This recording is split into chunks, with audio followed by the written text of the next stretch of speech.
ഒരു 18-20 വയസ്സ് കാലം എന്നൊക്കെ പറയുന്നത് ഈ പൊതുവെ സംഗീതമായാലും നമ്മുടെ പല തരത്തിലുള്ള സ്വപ്നങ്ങളുടെയൊക്കെ മുള പൊട്ടുന്നൊരു പ്രായമാണ്. ആ ഒരു പ്രായത്തിലുള്ള കൂട്ടുകാരെ ഒന്നും നമുക്കൊരിക്കലും മറക്കാൻ സാധിക്കില്ല.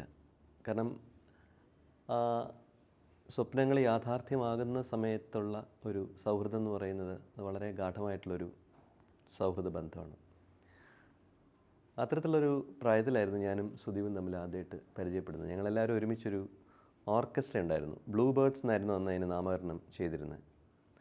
ഇന്ന് പ്രശസ്തരായിട്ടുള്ള പല പാട്ടുകാരും അതിനകത്ത് പാടിയിരുന്നു. ശ്രീനിവാസനുണ്ട്, തമിഴിലൊക്കെ പ്രശസ്തനായ പാട്ടുകാരനുണ്ട്. ചിത്രയുണ്ട്, അരുന്ധതി എന്ന് പാടിയിരുന്നു. ചിത്രയുടെ ചേച്ചി ബീന ഉണ്ടായിരുന്നു. ഞങ്ങളെല്ലാവരും പ്രശസ്തരാവുന്നതിന് മുമ്പ് പ്രശസ്തരായിരുന്ന ഒരു ഗായകനായിരുന്നു ബാലഗോപാലൻ തമ്പി. ഞങ്ങളുടെ ഒരു ലീഡ് സിംഗർ എന്ന് പറയുന്നതെന്ന് തമ്പിയായിരുന്നു. ഞങ്ങളെല്ലാം ഒരുമിച്ച് ധാരാളം പരിപാടികൾ നടത്തിയിരുന്നു. അല്ല, ഈ ആ ഗ്രൂപ്പിൻ്റെ ലീഡർ അന്ന് സുദീപാണ്. രാജീവ് കുമാർ, നമ്മുടെ ചലച്ചിത്ര അക്കാദമി ചെയർമാൻ. രാജീവ് അന്ന് കോങ്കോ ഡ്രംസ് വായിക്കുകയാണ്. റിതം ഒക്കെ രാജീവാണ് കൈകാര്യം ചെയ്യുന്നത്. അപ്പോൾ ഞങ്ങൾക്ക് വളരെ കോമൺ ആയിട്ട് ഞങ്ങൾക്ക് ധാരാളം കാര്യങ്ങൾ അന്ന് ഷെയർ ചെയ്യാൻ ഇപ്പോഴും ഉണ്ട്. പല പഴയ ഓർമ്മകൾ ഞങ്ങൾ കാണുമ്പോഴൊക്കെ സംസാരിക്കാറുണ്ട്. സുദീപിൻ്റെ വീടെന്ന് പറയുന്ന മണക്കാടാണ്. മണക്കാട് സുദീപിൻ്റെ വീട്ടിൽ സുദീപ് താമസിച്ചിരുന്ന താഴെ അപ്പൂപ്പനും അമ്മമ്മയും മുകളിലെ റൂമിലാണ് ഞങ്ങളുടെ പ്രാക്ടീസ് എല്ലാം. പലപ്പോഴും രാത്രി വളരെ വൈകി വരുമ്പോൾ ഞങ്ങൾ അവിടെ തന്നെ ഇതെല്ലാം പ്രോഗ്രാം കഴിഞ്ഞ് കിടന്ന് ഉറങ്ങിയിട്ടുണ്ട്. സുദീപിൻ്റെ റൂമിൽ തന്നെ ഞങ്ങൾ എത്രയോ 6-7 പേരൊക്കെ. അങ്ങനെ ഒരു വളരെ സംഗീത നിർഭരമായ ഒരു പീരീഡായിരുന്നു അത്. അത് എൻ്റെ ലൈഫിലൊരു വളരെ കാര്യമായിട്ട് എനിക്ക് ചില സംഗീത സ്വപ്നങ്ങളുണ്ടായതും അവയൊക്കെ യാഥാർത്ഥ്യമായതൊക്കെ ഞങ്ങളുടെ ഒരു അമച്വർ ഗ്രൂപ്പിലൂടെയാണ്. നമ്മുടെ അന്നത്തെ ആ ഗ്രൂപ്പിനെ കുറിച്ച് സുദീപ് എന്ത് പറയുന്നു? ഒരു 80 തൊട്ട് ഒരു 5 വർഷക്കാലം തുടർച്ചയായിട്ട് കുറേ പ്രോഗ്രാം ചെയ്തു. രാത്രിയിൽ അമ്പലങ്ങളിലുള്ള പ്രോഗ്രാം, അതൊക്കെ നല്ലൊരു, ശരിക്കും പറഞ്ഞാൽ വളരെ നല്ലൊരു ഓർമ്മയാണ്. രാത്രി ഉറക്കം കഴിഞ്ഞിട്ട് രാത്രി 2 മണി വരെയൊക്കെ പ്രോഗ്രാംസും. അങ്ങനെ പിന്നെ എല്ലാ കോളേജിലും നമ്മളെല്ലാം ഫ്രണ്ട്സ് എല്ലാവരും, women's college, university college, arts college, engineering college, ഇതെല്ലാവരും കൂടി ഒരു സംയുക്ത ഒരു സംരംഭം. എനിക്ക് തോന്നുന്നില്ല അതിനുശേഷം അങ്ങനെ. സുദീപ് എഞ്ചിനീയറിംഗ് കോളേജിലായിരുന്നു പഠിച്ചിരുന്നത്. സുദീപാണ് അന്ന് ഗ്രൂപ്പിൻ്റെ ലീഡർ. അങ്ങനെ നമ്മൾ സ്ഥിരമായിട്ട് എഞ്ചിനീയറിംഗ് കോളേജിൽ ലേഡീസ് ഹോസ്റ്റലിനും മെൻസ് ഹോസ്റ്റലിനും നമ്മുടെ 2 പ്രോഗ്രാം എല്ലാ വർഷവും ഉണ്ടായിരിക്കും. നമ്മുടെ ഫ്രണ്ട് അജിത്ത് കോർഡിനേഷനും. ദിലീപ് ഉണ്ടായിരുന്നു. ദിലീപ് SBT തബല വായിക്കുന്നു. അങ്ങനെ പല പല നല്ല ഓർമ്മകളായിരുന്നു. വേണു പണ്ട് നമ്മുടെ ഗാനമേളയ്ക്ക് പാടിക്കുന്ന ഒരു പഴയ ഹിന്ദി ഗാനം ഓർമ്മയുണ്ടായിരിക്കും. വളരെ നമ്മുടെ കുടുംബ സദസ്സുകളിലും ധാരാളം പാടിയിട്ടുണ്ട്. മന്നാടിയുടെ വളരെ പ്രശസ്തമായ കോനായ എന്ന ഗാനം ഇപ്പോൾ ഒന്ന് പാടിയാൽ നമുക്കൊന്ന് പല്ലവി മാത്രം ഒന്ന് കേൾക്കാം. കോനായ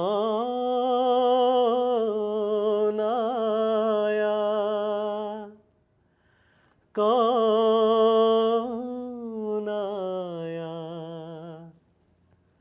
കോനായ मेरे मन के द्वारे पायल की झनकार लिए कौन आया मेरे मन के द्वारे पायल की झनकार लिए कौन आया.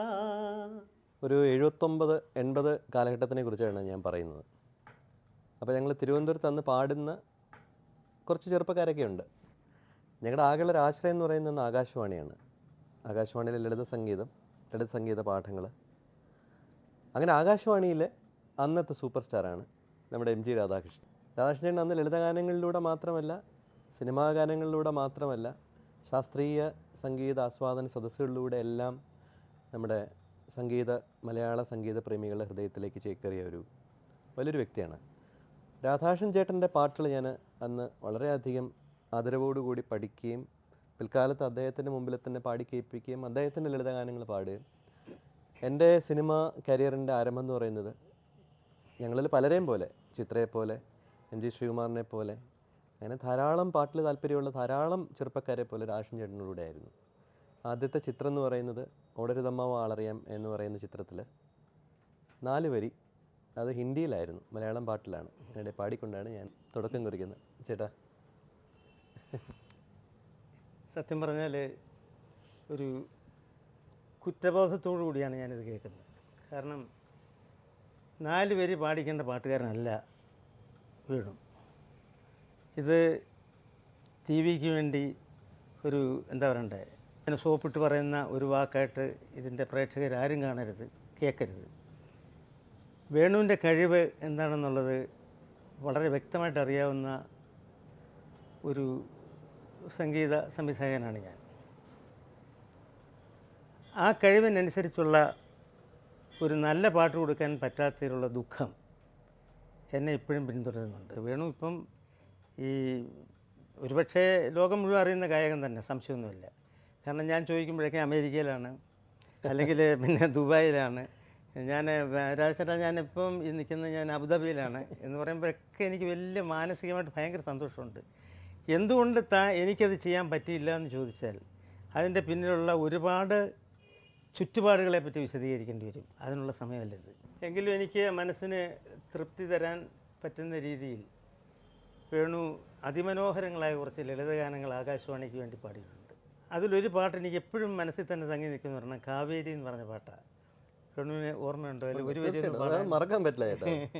അതിൽ ഒരു വരി ഒന്ന് പാടി വേണം. കാവേരി നിൻ തീരത്തിൽ കലയുടെ പുണ്യം ശ്രീരംഗം, കാവേരി നിൻ തീരത്തിൽ കലയുടെ പുണ്യം ശ്രീരംഗം, കാവേരി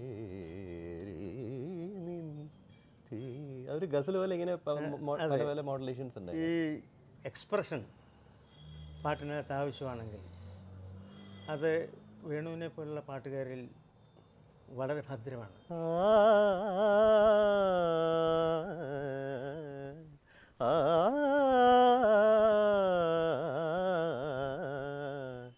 ഒന്നാം രാഗം പാടി ഒന്നിനെ മാത്രം തേടി വന്നുവല്ലോ ഇന്നലെ നീ വടക്കുന്നാഥൻ്റെ മുമ്പിൽ, പാടുവതും രാഗം നീ തേടുവതും രാഗമാ ദേവനുമനുരാഗിയാം അമ്പലപ്രാവേ.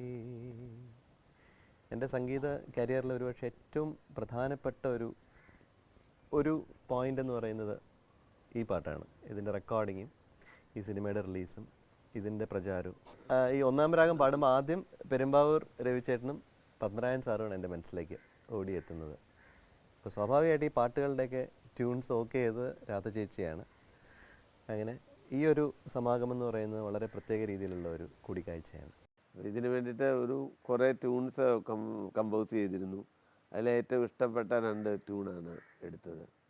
അപ്പോൾ എൻ്റെ അടുക്ക പറഞ്ഞത് വേണുവിനെ കൊണ്ട് തന്നെ പാടിപ്പിക്കണം എന്ന് എൻ്റെ മനസ്സിലുണ്ട്. എന്ന് വെച്ചാൽ വേണുവിൻ്റെ വല്യമ്മമാരൊക്കെ ആകാശവാണിയിൽ, ഞങ്ങളെല്ലാവരും ആകാശവാണിയിലാണ്, അവരോടൊക്കെ പറഞ്ഞിട്ടുണ്ട് ഒരു പടത്തിൽ വേണുവിനെ ഇൻട്രൊഡ്യൂസ് ചെയ്യുന്നതാണ്. അപ്പം എൻ്റെ അടുക്ക പറഞ്ഞു ഈ പാട്ട് 2 വേണു ആയിരിക്കും പാടുന്നത്. അപ്പോൾ എനിക്കും വളരെ സന്തോഷം. വേണു എനിക്ക് വളരെ വേണ്ടപ്പെട്ട ആളാണ്. അങ്ങനെയാണ് വേണു ഇത് വരാനുള്ളൊരു കാരണം. പാട്ട് കഴിഞ്ഞപ്പോൾ പെട്ടെന്ന് മുഖത്തുള്ളൊരു സന്തോഷം, അത് ഇന്നും എനിക്ക് അങ്ങനെ എൻ്റെ മനസ്സിന് അത്ര ഹാപ്പി ആയിരുന്നു. ഇത് ഹിറ്റ് ആവും, ഇത് ഷുവറാണ്, ഇത് ഹിറ്റ് ആവും. വേണുവിൻ്റെ അമ്മ എൻ്റെ സംഗീത അധ്യാപികയാണ്. ഞാൻ ചിറ്റൂർ കോളേജിൽ മ്യൂസിക് BA പഠിക്കുന്ന കാലത്ത് എന്നെ ടീച്ചറായിരുന്നു, അവിടുത്തെ ഹെഡ് ഓഫ് ദി ഡിപ്പാർട്ട്മെൻറ്റ്. എന്നെ പാട്ട് പഠിപ്പിച്ചിരുന്ന ടീച്ചറായിരുന്നു. അങ്ങനെ ടീച്ചറോട് എനിക്ക് അതിയായ ബഹുമാനവും സ്നേഹവും ഒക്കെ ഉള്ള ആ തരത്തിലാണ്. അപ്പോഴാണ് പറയുന്നത് ടീച്ചറുടെ മോനാണ് ഇത് പാടുന്നത് എന്നുണ്ടെങ്കിൽ ഭയങ്കര സന്തോഷം തോന്നി. തിരിഞ്ഞു നോക്കുമ്പോൾ ഒരു സന്തോഷം എന്ന് പറയുന്നത് യാദൃശ്ചികതയുടെ അദൃശ്യമായ കരങ്ങളുടെ ഒരു സഹായമാണ്. ഇപ്പോൾ സംഗീത ജ്ഞാനം, മാതാപിതാക്കളുടെ നിർദ്ദേശം, ഗുരുവിൻ്റെ മാർഗനിർദ്ദേശം, നല്ല സുഹൃത്തുക്കളുടെ സാമീപ്യം, ഇതൊക്കെ ഉണ്ടെങ്കിൽ തന്നെയും സിനിമ എന്ന് പറയുന്ന വളരെ ഇൻസെക്യൂർ ആയിട്ടുള്ള ഒരു വേദിയിൽ നമ്മൾ ഉയർന്നു വരണമെങ്കിൽ അദൃശ്യമായ കരങ്ങളുടെ സഹായമില്ലാണ്ട് നിവൃത്തിയില്ല. അത്തരത്തിലുള്ള അദൃശ്യതയുടെ ഒരു സഹായം എനിക്ക് പല പ്രാവശ്യം ഉണ്ടായിട്ടുണ്ട്, ഇപ്പോഴും ഉണ്ടായിക്കൊണ്ടിരിക്കുന്നത്. അതുകൊണ്ടാണ് ഈ ഒരു സംഗീതം ഇങ്ങനെ മുൻപിലേക്ക് പോകുന്നതെന്നാണ് എൻ്റെ ഒരു വിശ്വാസം.